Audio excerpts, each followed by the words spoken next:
Street View, le célèbre service de Google qui permet de se promener virtuellement dans la rue, arrive en France. 6 villes pour commencer, Paris, Lyon, Lille, Toulouse, Marseille et Nice. La France est le premier pays d'Europe disponible sur Street View.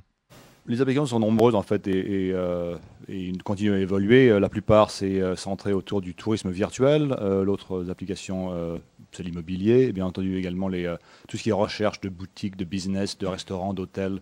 Donc ça aide, simplement c'est un complément à Google Maps. Donc tourisme virtuel par exemple pour préparer un voyage typiquement. Exactement. Hein. Pour un voyage, c'est pour faire venir des Américains à Paris, à Bordeaux, à Lyon. Exactement. C'est utile non seulement aux Français mais également au monde entier. Bien sûr. Et puis vous avez passé des partenariats avec des agences immobilières. Donc par exemple quand on a un projet d'acheter un appartement, ça permet de localiser, de voir un peu où on met les pieds. Exactement. Alors gros problème quand même. Problème ou pas de problème, vous allez nous le dire. Oui. Avec Street View, la protection de la vie privée. Vous avez eu des petits soucis aux États-Unis au début du projet Street View parce que des gens se sont retrouvés en photo sur Internet où on retrouvait leur voiture avec leur plaque d'immatriculation. La tienne d'ailleurs aussi, je crois. Hein. Oui, la dernière fois que j'étais à Las Vegas Mercedes. avec toi et qu'on a perdu toutes nos économies. Donc pour répondre à à ça, nous avons développé la technologie de floutage, donc de visage et de plaque d'immatriculation, qui est totalement automatique et qui est maintenant déployée de partout dans notre imagerie.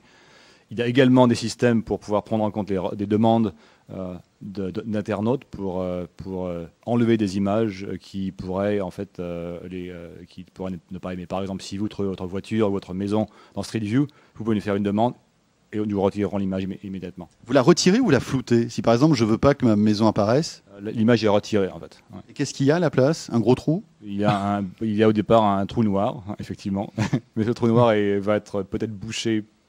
Ça dépend des requêtes en fait. Pour des requêtes du genre demande de retrait de maison, la maison restera en trou noir. Vous en avez retiré beaucoup aux États-Unis? Pas énormément. À chaque lancement de nouvelle imagerie, il y a de nouvelles demandes qui sont placées, bien entendu, mais les demandes après diminuent très rapidement. Et ça ne risque pas de réduire un peu l'intérêt de l'outil finalement? C'est un risque, effectivement, mais on espère qu'il y aura suffisamment un peu de demandes de ce style et que l'outil restera utile. Bon alors Luc Vincent, Street View c'est bien sur l'ordinateur, mais c'est encore mieux sur le mobile.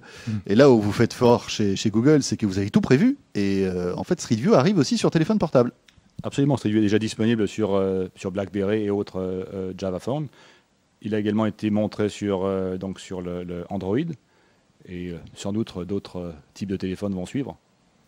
Oui, alors évidemment, il y a l'iPhone qui n'est pas Java, je crois. Est-ce qu'un téléphone qui n'est pas Java peut avoir un jour quand même, malgré tout, Street View? Enfin, cela dit, il y a plan sur l'iPhone.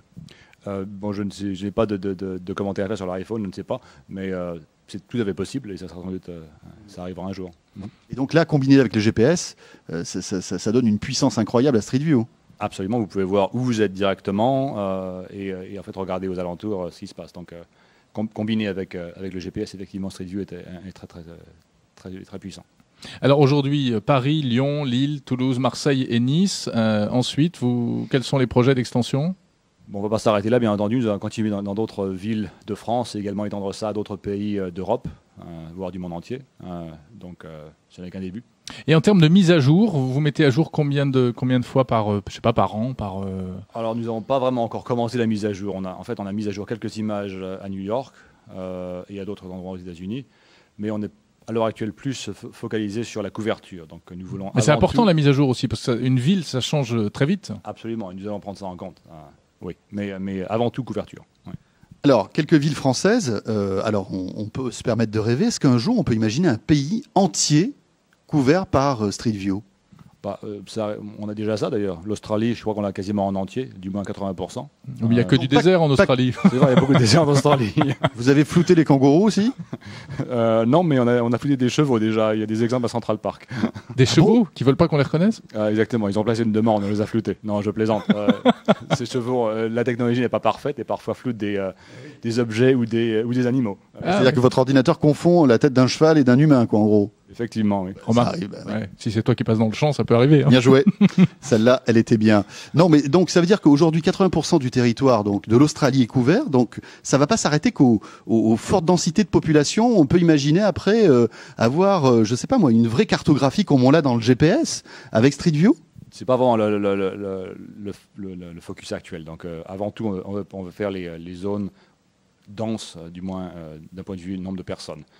L'intérêt de faire les campagnes est beaucoup moindre. Mais quand on passe dedans, il est possible qu'on publie ces images également. Et implémenter Street View dans un GPS pour auto, ça paraît pertinent ou pas? Oui, mais il n'y a aucun plan que je connaisse de faire ce genre de choses. Mais c'est pas une mauvaise idée. Ben voilà, t'as gagné Bon, ta journée. 10%. Hein. Logique. Luc Vincent, merci beaucoup. Merci à vous. Merci.